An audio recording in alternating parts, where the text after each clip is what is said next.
This is Way 31 News at 10.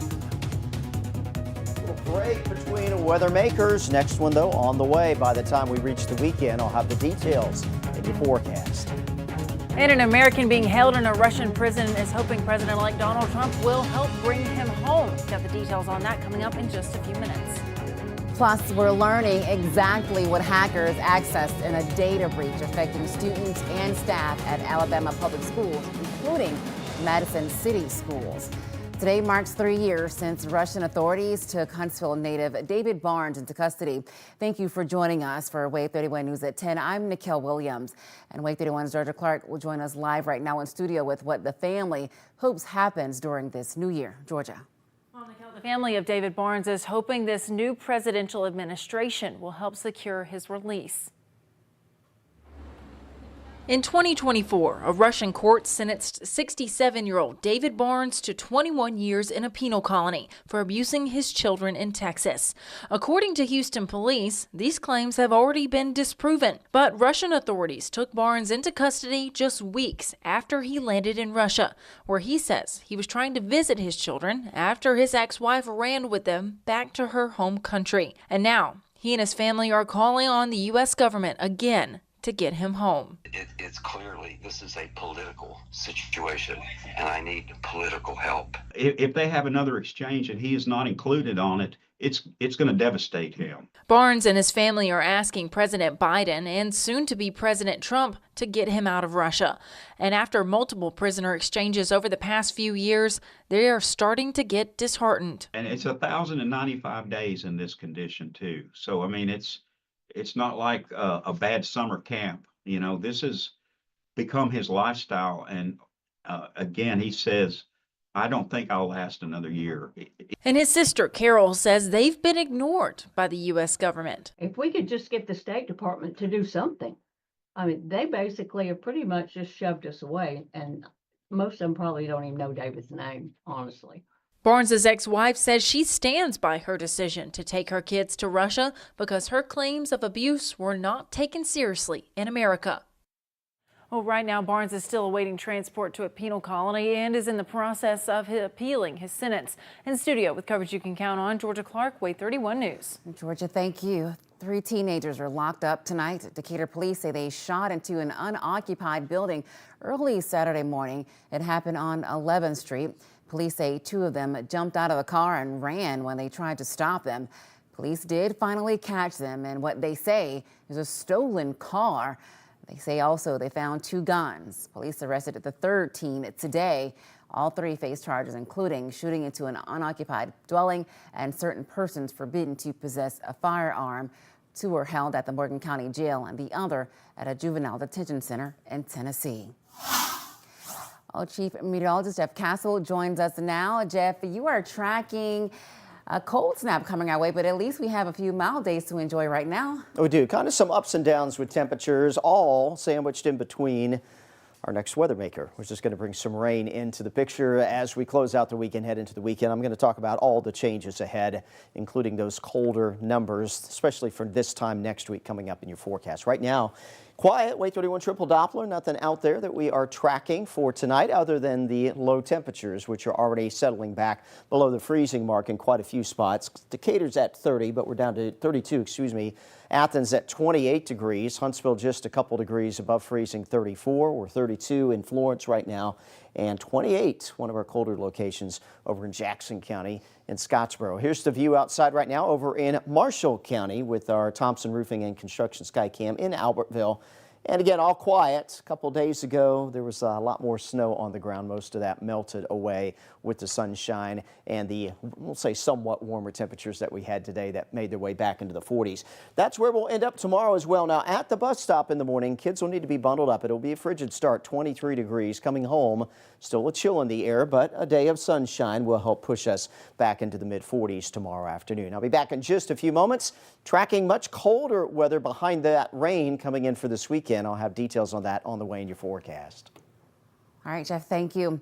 Small businesses in Athens are working to recover from the impact of last week's snowstorm and a tornado that hit downtown. This all happened in a matter of 2 weeks.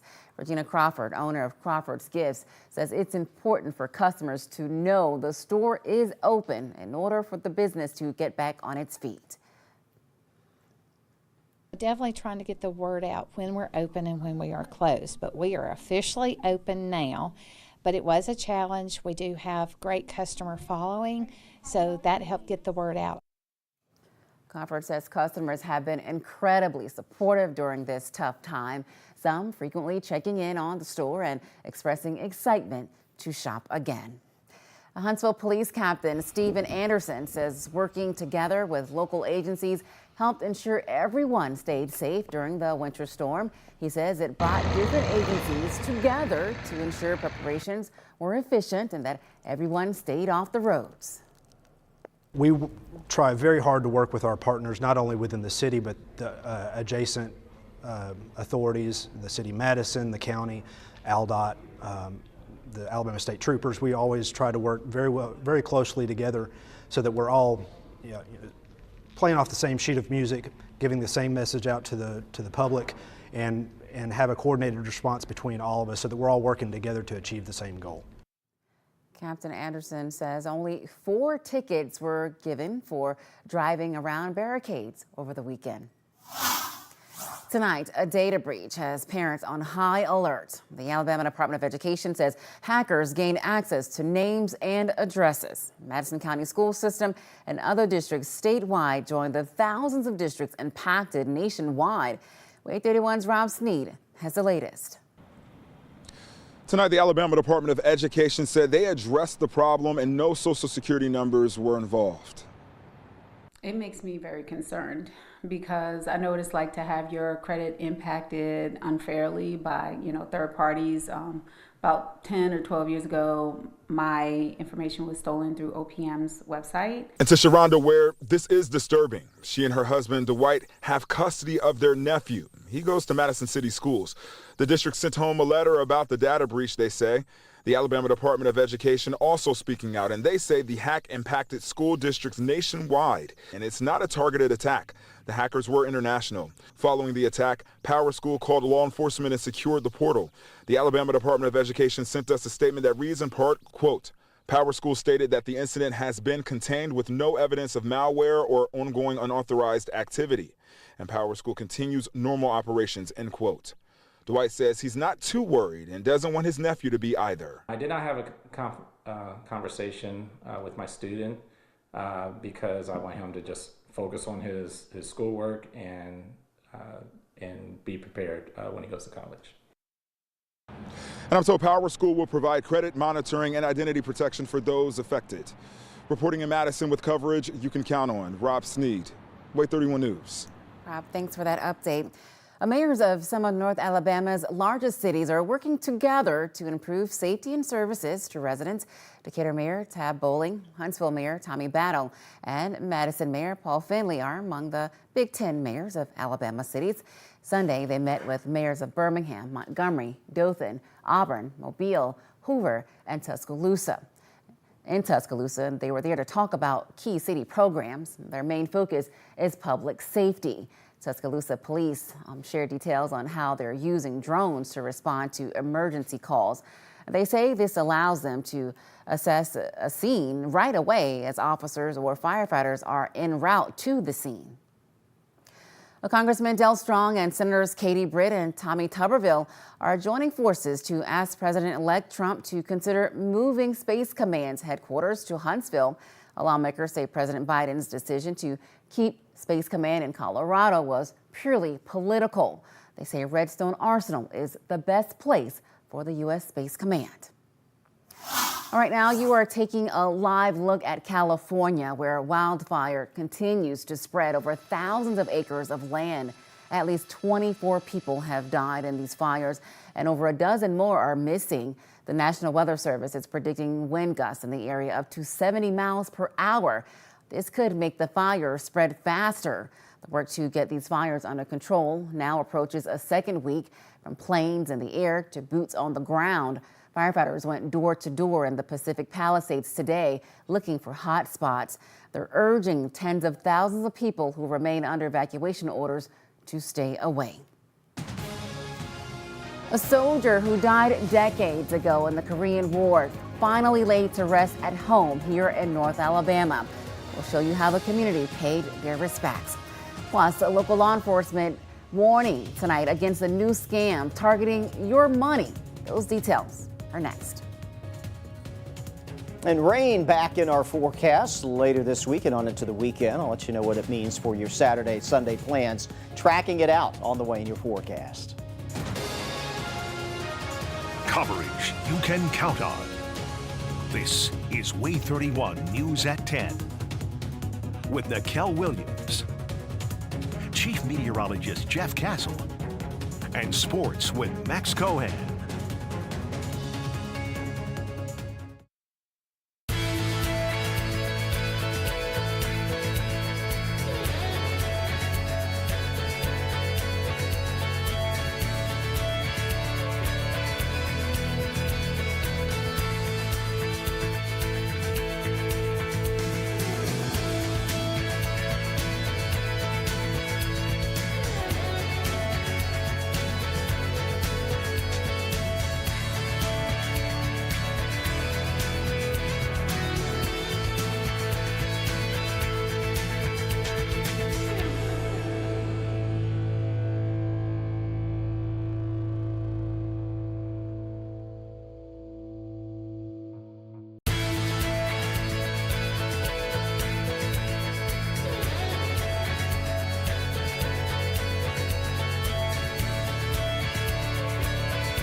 Nearly 75 years after he died fighting in the Korean War, a local veteran was laid to rest today.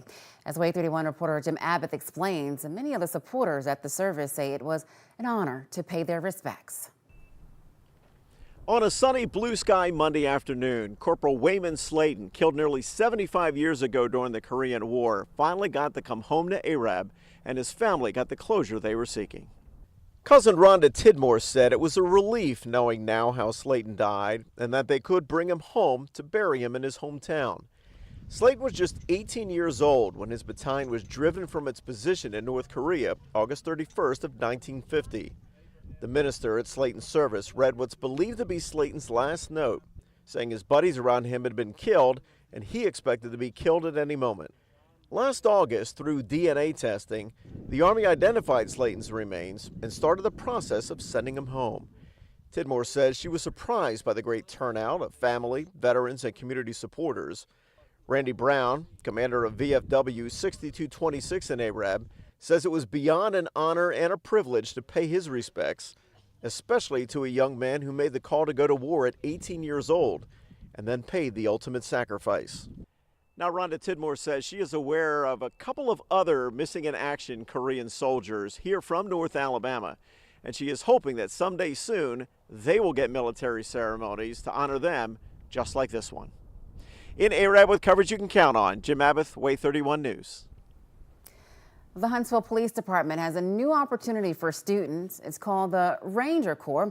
It allows young adults to get hands-on experience and training with law enforcement in a safe environment. You just have to be between the age of 16 to 20. And if you're under 18, you'll need your parents' permission. You must also be a full-time high school student or a part-time college student, have a valid driver's license, and pass a background check. More than $1 million is coming Drake State's way. It's the first school to receive the U.S. Department of Labor's Strengthening Community Colleges grant. The grant is $1.5 million. All that money will be used to help enhance pathway programs. Such programs ensure better, fair education for underrepresented populations. Dr. Patricia Sims, president of Drake State, says they'll expand their impact with this money. Our goal is to prepare more students for rewarding careers while supporting workforce demands. Now, Way 31 Storm Tracker Chief Meteorologist Jeff Castle with 31 Triple Doppler. Well, Jeff, we made it through the snowstorm, and We now we did. get to enjoy a few mild days, but that's not going to be long, will it be? Very short-lived. We've got a couple cold nights, but then temperatures will moderate late this week. We'll pick up some rainfall with that. And then it's back into the deep freeze this time next week. Just can't seem to shake this cold January pattern we've been stuck in. Let's talk about that next weather maker. This one will impact some of your weekend. Cold front coming on in, that'll set the stage for a big temperature drop by the end of the weekend. But ahead of it, we do warm up and we'll pick up some rainfall. Might have a couple flakes on the back end of this, mostly just like a flurry or a snow shower, nothing significant, but we'll keep an eye on it. And then as this system departs, opens the door to Canada, and much colder air will spill back in by this time next week. Let's, though, talk about the rainfall with this next weather maker. We'll start you Friday evening, 8 o'clock. Probably not too much going on until the tail end of the day on Friday, and that's when we'll see rain start to spread on in. We've got it midnight Friday night. We'll wake up to it on Saturday morning. Most of this just light to moderate rain. Doesn't look like anything too excessive, but we might pick up around an inch or so on average before it's all said and done. Some lingering showers into Saturday afternoon, and then those will come to an end. Colder air comes in as we head into Sunday, and it is possible towards the end of the day Sunday, you see a little white showing up here on future radar. That could be a little band of flurries or snow showers. Nothing, though, that looks like it'll be real significant, but as I mentioned, we'll keep an eye on it for you. We're also watching this. This is that temperature outlook in the wake of that weather maker heading into next week. Colder than average. Count on it. In fact, we're pretty well at the edge of the scale here as to the chance that it's going to be colder than average, and we may be looking at a couple days early next week. Could be a struggle to even get to the freezing mark. The nights will be quite cold as well, and the wind will be an issue. Check this out next Monday morning. Now, this is just forecast data, so it may not be quite as bad, but there are indications that with the colder air moving in on the heels of a strong north-northwest wind, feels like temperatures or the wind chills next Monday morning could dip into the single digits. We'll keep an eye on that. Definitely looking like for many parts of the country, and maybe even around here, some of the coldest weather we've had thus far this winter season. Right now, they're all quiet, just a cold night. Way 31 Triple Doppler, all clear. We take you through the late night hours into tomorrow morning. Yeah, you'll need to bundle up. Heavy winter coat for sure. We'll be into the low 20s as you step out on your Tuesday, but otherwise quiet. Plenty of sunshine tomorrow. Because of that, we will see a gradual warming trend.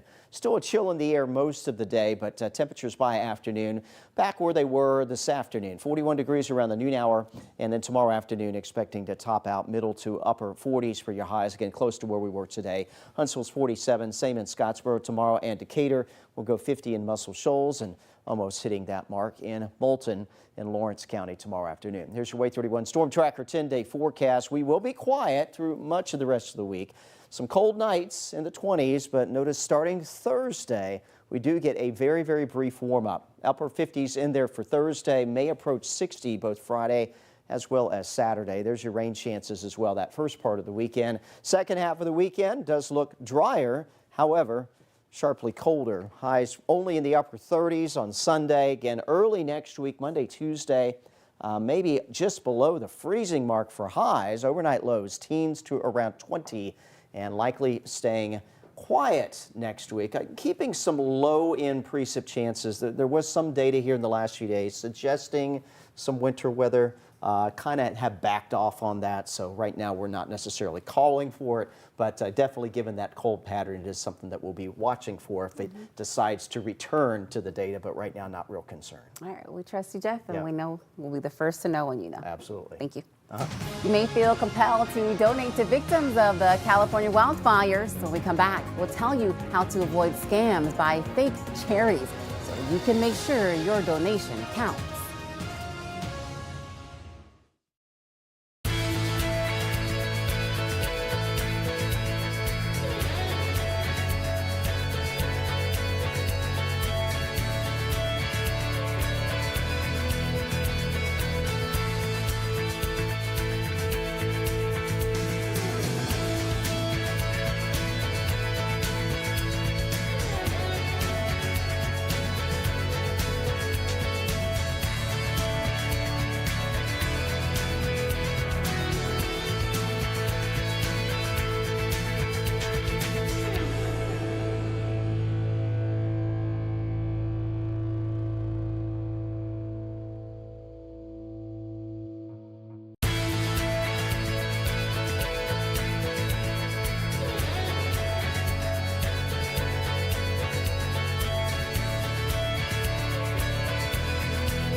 The wildfires in Southern California continue to damage more than 40,000 acres of land. The images of families searching the ashes to find and salvage their belongings are just heartbreaking. There are ways to help those in need during this time, but tonight, officials warn of potential scams that are out there. Scams come in many forms. They're often creative, confusing, persuasive. Some even create fraudulent organizations with names that sound eerily legitimate and are easy to fall for, like American Red Cross of California. Sounds good, sounds legitimate, sounds official. It's not. Some tips to ensure you're donating to trusted organizations include using sites with .org rather than .com. Avoid clicking on links you receive through texts or emails. The Federal Trade Commission also recommends using resources like the Better Business Bureau to check and verify organizations.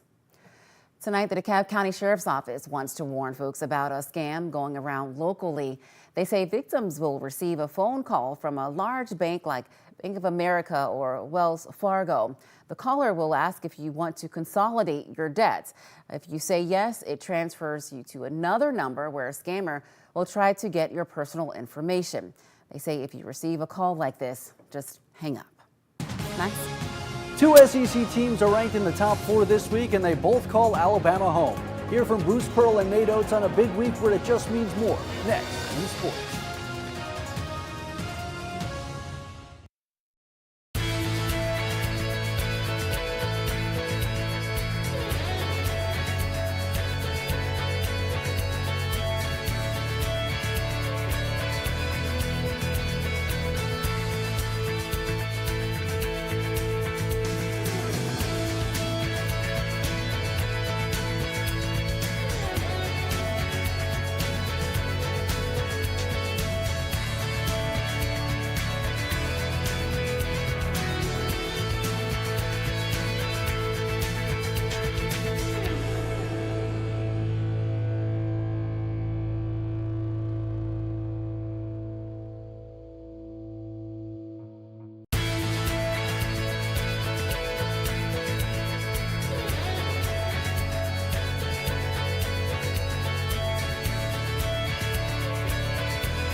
Everybody wants to be number one, and today the Auburn Tigers can say they are in both the AP and coaches polls. Bruce Pearl's squad is the top team in the nation for the first time since 2022, when Jabari Smith and Walker Kessler were lighting up the SEC. Now those guys are household names in the NBA.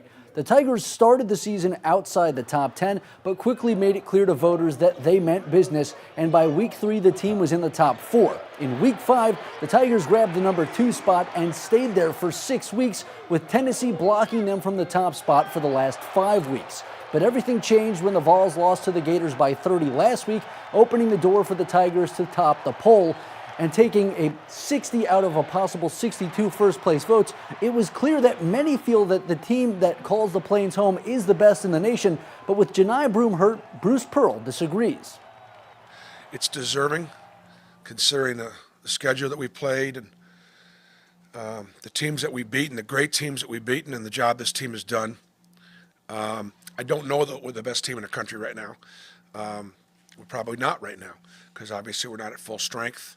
Jedi won't play tomorrow against Mississippi State, but we're still a really good team, and so we'll prepare without him. So now the Tigers head into a tough stretch where they'll face 3 straight ranked opponents in Mississippi State, Georgia, and Tennessee, potentially without Janai Broome for all of them. The Tigers' best player is averaging nearly 18 points and 11 rebounds per game with 3 assists. The team announced on Sunday that he suffered a non-surgical ankle sprain, but gave no timetable for his return. And while there's a lot of concern about losing a key piece at Auburn, look at Alabama. The Tide lost Latrell Wrightsell just 8 games into the season, and they're ranked number 4 right now. The senior guard was averaging more than 11 points per game before the injury. And when he went down, the team had to burn Houston Millette's red shirt. The senior is only averaging 8 minutes per game, but now Oates says Millette is about to miss his 2nd game in a row. Houston had 2 really bad knees when he came in. He's made a ton of progress on them since he's got here, but they continue to have to be evaluated, and he goes backwards on some stuff. We got to keep that, and he's still got limited practice deals, so we're going to actually keep him out tomorrow. So Cliff will be in, Houston will be out like he was last game. Now remember, this Tide team has won 8 in a row, and all 7 games they've played at Coleman. We'll see if they can keep it going. And a game that Coach Oates believes could decide the SEC regular season champ. Tip tomorrow is slated for 6, and Trevor Denton will have us covered in Tuscaloosa. And in some of tonight's action, Alabama A&M and Jackson State played a wild one. Heading into this game, the Tigers had lost 13 in a row and then won each of their last 2 SWAC games, and they gave the Bulldogs all they had, sending this game to overtime and then forcing them to play 3 extra periods. Bulldogs guard A.C. Bryant went off for 39 points and 10 rebounds, but it wouldn't be enough as JSU ran away with this one in the 3rd overtime, 103-93. And we're not going to be seeing numbers like that in our forecast anytime soon. 93, 103, long time away. A ways off.